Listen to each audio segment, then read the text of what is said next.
नमस्कार, टीवी 9 भारतवर्ष पर आपका स्वागत है। मैं हूं सुमित चौधरी और आज मैं आपको फिर से उस खबर की कुछ इनसाइड स्टोरी बताऊंगा जो पिछले कई दिनों से चर्चाओं में रही, और वो थी भारत ने कैसे खास तौर पर उन इलाकों के अंदर, चुशूल के इलाकों में, उन जगहों पर अपनी बढ़त बना ली जहां पर चीन दोबारा से बैठने की साजिश रच रहा था। दोबारा से इसलिए क्योंकि फिंगर 4 के इलाके में, पैंगोंगत्सो के नॉर्थ के इलाके में चीन ऑलरेडी रिजेस पर यानी पहाड़ियों पर बैठा हुआ है, और अब उसकी कोशिश थी कि साउथ के पार्ट में यानी चुशूल की तरफ जो पहाड़ियां हैं वहां आकर बैठ जाए। इसकी जानकारी भारतीय सेना को बहुत पहले लग गई थी, और यही वजह है कि इंटेलिजेंस एजेंसीज ने अपने सभी एसर्ट्स को मूव किया, जिसमें 3 लेयर्स ऑफ सर्विलेंस या इंटेलिजेंस को रखा गया।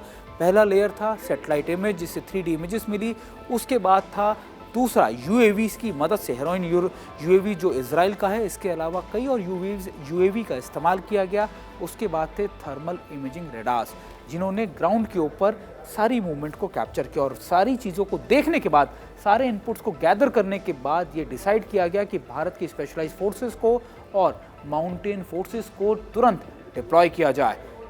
29 तारीख को जब ये चीन पूरी साजिश रचकर वहां पहुंचने की फिराक में था, उससे पहले भारतीय सेना 15,000 फीट, 16,000 फीट की ऊंचाइयों पर पहुंच गई, और ब्लैक टॉप और हेलमेट टॉप जो ये हिल्स हैं, यहां पर अपनी प्रेजेंस बरकरार रख ली। चीन का मकसद था कि आगे डोमिनेट कर जाना, आगे बैठ जाना, और फिर वही स्थिति पैदा करना जो या तो आप फिंगर 4 में समझे या फिर करगिल में यानी दुश्मन आपका चोटियों पर बैठा हुआ है और आपके नेशनल हाईवेज को, आपकी मूवमेंट को, आपकी मोबिलाइजेशन को ना सिर्फ देख पा रहा है बल्कि उनको अटैक भी कर रहा है। यही कोशिश थी चीन की दोबारा से पैंगोंगत्सो के एरिया में बनाने की, और ये रणनीति बहुत बड़ी थी। ये रणनीति और ये कॉन्स्पिरेसी बहुत बड़ी थी चीन की, जिसको भारतीय सेना ने विफल कर दिया।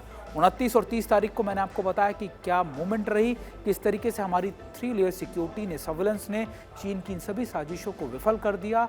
और इस पोजीशंस पे, जिन पोजीशंस में अब बन गए हैं हम 1962 के बाद, या पैंगोंगत्सो में फिंगर 4 की सिचुएशंस को इसने 360 डिग्री रिवर्स कर दिया। रिवर्स इसलिए क्योंकि अब नेगोशिएशन टेबल पर जो चीन अपनी मोनोपोली जमा रहा था या फिर लगातार हमको दबाने की कोशिश कर रहा था, वो अब नहीं चलेगा। अब नेगोशिएशन बराबर का होगा, वो बराबरी जो टेबल पर अब भारत और चीन दोनों रखेंगे। यानी अगर चीन चाहता है कि भारत इन इलाकों से पीछे हटे तो उसको फिंगर 4 से और दूसरे इलाकों से पीछे हटना पड़ेगा।